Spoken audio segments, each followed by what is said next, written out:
Assalamualaikum warahmatullahi wabarakatuh. Perkenalkan, nama saya Natasha Islaini sebagai pembicara pertama. Di sini saya ingin menyampaikan argumen saya mengenai demokrasi Indonesia gagal. Seperti yang kita ketahui, demokrasi merupakan sistem pemerintahan yang mana menjadikan rakyat sebagai pemegang kekuasaan tertinggi. Namun realitanya demokrasi yang dijalankan di Indonesia tidak sesuai dan akhirnya menimbulkan dampak, yaitu korupsi yang sistematis. Seperti yang kita ketahui, beberapa minggu lalu sudah terjadi pemilu di mana banyak oknum di dalamnya yang melakukan kecurangan.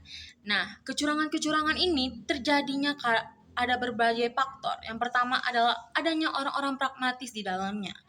Seperti yang kita ketahui bahwa banyak dari masyarakat Indonesia yang memiliki sifat pragmatis yang mana ingin mendapatkan keuntungan daripada mendapatkan resiko.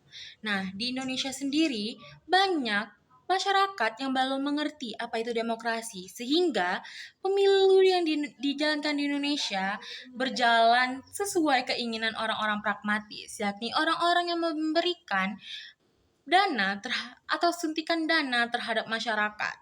Orang-orang tersebut membuat masyarakat mempercayai mereka dan untuk memilih mereka.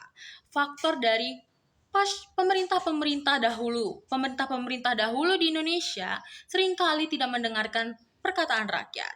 Oleh karena itu, rakyat sudah tidak ingin menyampaikan suara mereka kepada pemilu yang akan datang. Oleh karena itu, banyaknya pemimpin-pemimpin yang tidak sesuai yang ada dalam demokrasi di Indonesia. Oleh karena itu, di Indonesia seringkali demokrasi dianggap gagal dan tidak mengikuti apa itu kemauan rakyat. Seperti yang kita ketahui juga, di Indonesia pendidikan masih belum merata.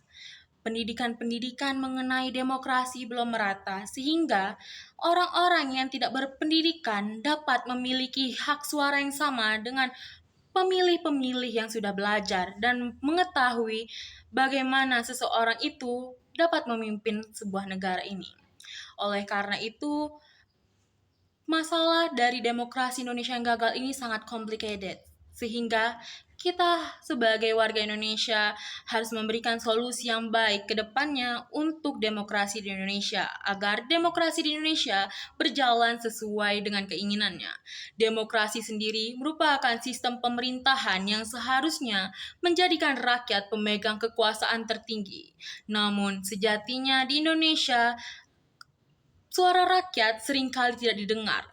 Oleh karena itu, saya harap di kemudian hari, suara-suara dari masyarakat Indonesia dapat didengar oleh pemimpin-pemimpin yang ada di Indonesia. Sekian dari saya, terima kasih. Assalamualaikum warahmatullahi wabarakatuh. Saya Rahmalea Desri sebagai tim kontra sangat menolak apa yang telah disampaikan dan apa yang telah dipaparkan pada mosi kali ini, yaitu gagalnya sistem demokrasi di Indonesia. Kita lihat dari berbagai aspek, salah satunya yaitu demokrasi dalam pemilu. Tadi disampaikan oleh saudari Pro bahwasanya banyak sekali permasalahan di dalam demokrasi, yaitu salah satunya di dalam pemilu. Dilihat dari aspek itu, malahan menjadi poin bagi kami bahwasanya demokrasi sangat mendukung adanya pemilu. Nah, dengan adanya pemilu, suara rakyat, suara pilihan pribadi masyarakat atau rakyat sangat sesuai dengan pasal 1 ayat 2 yang menyatakan bahwa kedaulatan negara berada di tangan rakyat. Oleh karena itu, saya sebagai tim kontra sangat menolak apa yang telah disampaikan dan apa yang dipaparkan oleh mosi ini. Karena kita dilihat juga demokrasi ini sangat mengedepankan bagaimana suara dari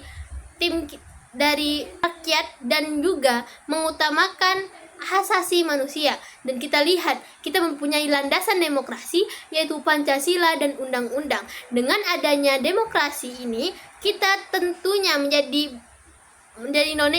negara yang berdaulat karena memiliki landasan hukum yang kuat.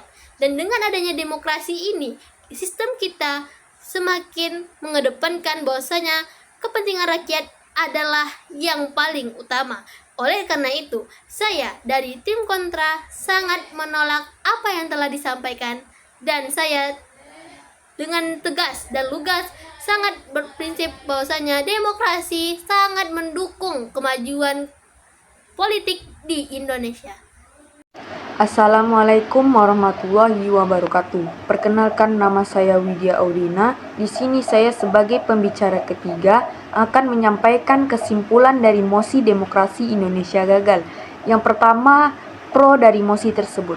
Demokrasi Indonesia dianggap gagal karena berbagai alasan seperti korupsi yang masih merajalela, mengindikasikan lemahnya pengawasan dan akuntabilitas, rendahnya partisipasi dan kesadaran politik masyarakat yang membuat demokrasi lebih bersifat prosedural daripada substantif, politisasi institusi negara dan lemahnya supremasi hukum yang menghambat keadilan dan kesejahteraan masyarakat, dominasi elit politik dan oligarki yang merugikan rakyat kecil sehingga nilai-nilai demokrasi tidak tercapai. Yang kedua, kesimpulan dari kontra mosi, demokrasi Indonesia tidak bisa dianggap gagal sepenuhnya karena proses pemilu yang berjalan secara berkala membuktikan sistem demokrasi tetap eksis. Ruang kebebasan berpendapat dan pers terus berkembang dibandingkan era sebelumnya. Perubahan kebijakan publik melalui mekanisme politik membuktikan adanya kontrol masyarakat terhadap pemerintahan.